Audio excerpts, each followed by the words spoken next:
ఉత్తరాంధ్ర కల్పవల్లి విజయనగర ఆరాధ్య దేవత శ్రీ శ్రీ పైడితల్లమ్మవారి సిరిమాను జాతరోత్సవంలో రేపు జరగబోయే 15వ తారీఖున సిరిమానోత్సవానికి కావలసిన వృక్షం చింత చెట్టు. మొన్న 22వ తారీఖున అమ్మవారి సిరిమాను కోరడం ఈ మధ్యాపారం మధ్య సూర్యనారాయణ మిగతా మధ్యవారి కళ్ళాల్లో ఈ సిరిమాను దొరకడం అనేది మరి ఎంతో అదృష్టంగా భావించి ఈ గ్రామస్తులు సహకారాలతో ఈరోజు మంచి ముహూర్తాన 8 గంటలకి మన ఎమ్మెల్యే గారు వసపట అతిథి విజయలక్ష్మి గారు, మళ్ళీ నెల్లిమల నియోజకవర్గ ఎమ్మెల్యే గారు లోకం మాధవి గారు, మా మిగతా నాయకులందరూ కూడా వచ్చి మా ఈవో గారు అందరు కలిపి చూసి అమ్మవారికి పూజలు చేయడం, తర్వాత చెట్టుని గొడ్డలతో నాకడం చేయడం జరుగుతుంది. ఇక్కడ నుండి ఊరేగింపుగా బయలుదేరడం ఈరోజు శుభముహూర్తంగా బయలుదేరడానికి మధ్యాహ్నం 2 గంటలేసరికి బండి ఎక్కించడం, తర్వాత ఊరేగింపుగా ఎఫ్సీగూడెం నుండి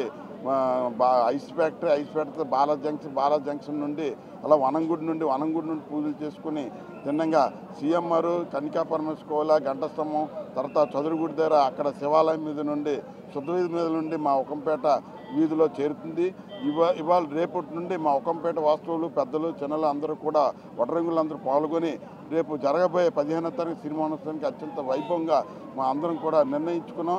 కాబట్టి ప్రజలందరూ కూడా సిరిమానోత్సవాన్ని అందరూ కూడా తిలకించడానికి లక్షలాది మంది జనాలు వస్తారు. కాబట్టి ఆరోగ్యాలు అష్టైశ్వర్యాలు పొందుతారని మీ ద్వారా తెలియజేస్తున్నాం. జై పైడిమాంబ. అందరినీ కాపాడుతూ శ్రీ పైడితల్లి అమ్మవారు మన ప్రాంతాన్ని రక్షిస్తూ ముందుకు తీసుకువెళ్తుంది. అయితే మనం చూస్తుంటే ప్రతి సంవత్సరం పూజారి కళల్లో చెట్టు ఎక్కడుంటుందనేది కళలో వచ్చి ప్రతిసారి మనం అక్కడికి వెళ్ళి ఆ చెట్టుని ప్రార్థిస్తాం. లక్ష్మీదేవి, సరస్వతీదేవి, ఒక ఫెమినైన్ గాడెస్ ఫామ్ అనేది మనం ప్రార్థిస్తూ, అలాగే సిరిమాన్ని ముందు వనం గుడికి తీసుకువెళ్ళి అప్పుడు చదురుగుడి దగ్గర హుక్కుంపేటలో ఉంచి ప్రత్యేకంగా సిరిమాను ఉత్సవం రోజు ఊరేగింపు చేయటం అనేది ఆనవాయితీగా 250 సంవత్సరాల నుంచి వస్తూ ఉంది. అయితే మనం చూస్తుంటే మనకి ఒక ప్రాధాన్యత ఉంది. లాస్ట్ ఇయర్ ఏమో మనకి చంద్రబాబు నాయుడు గారు అక్రమంగా అరెస్ట్ చేసినప్పుడు కూడా పైడితల్లి అమ్మవారు పండుగ రోజు వారికి బెయిల్ వచ్చింది.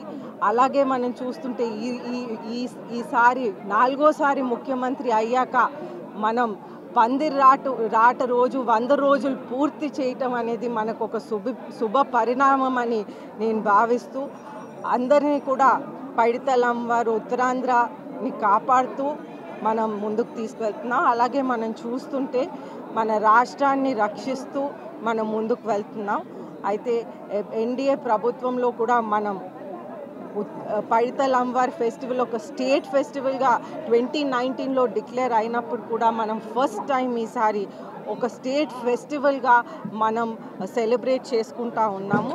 అయితే ఉత్సవాలు కూడా మనం 13-14 ఉత్సవాలు కూడా చేస్తూ మనం తొల్లేలు పండగ 14, అలాగే పైడితల్లి అమ్మవారు సిరిమాను ఉత్సవం ఏమో 15 చేస్తూ మనం ఉత్తరాంధ్ర కల్పవల్లి నుంచి ఆశీర్వాదం కోరుతూ సెలవు తీసుకుంటాం. Thank you. ఈరోజు చెట్టు కొట్టే కార్యక్రమం అంగరంగ వైభవంగా మా నియోజకవర్గంలో జరగడం చాలా అదృష్టంగా ఉంది. అమ్మ కల్లోకి వచ్చి నెల్లిమర్ల నియోజకవర్గం డెంకాడు మండలం పెద్దతాడివాడలోని చెట్టును కోరడం నిజంగా మా నియోజకవర్గ ప్రజలందరూ కూడా చాలా అదృష్టంగా భావిస్తున్నాం. అమ్మ ఆశీస్సులు మాకు ఎప్పుడూ ఉండాలని కోరుకుంటున్నాం. అందరికీ ఎంతో నమ్మకమైన అమ్మవారి పండుగ ఈసారి అంగరంగ వైభవంగా ఎన్డీఏ కూటమి ప్రభుత్వంలో ఖచ్చితంగా జరుగుతుంది. అలాగే ఈరోజు చెట్టు కొట్టే కార్యక్రమానికి కూడా సుమారు 20,000 మందికి మనం అన్నదాన కార్యక్రమం కూడా ఇక్కడ ఏర్పాటు చేయడం అయినది. ఈరోజు కార్యక్రమానికి విచ్చేసిన ప్రతి ఒక్కరికి కూడా ప్రత్యేక ధన్యవాదాలు తెలుపు. For more videos like this, subscribe Big TV channel.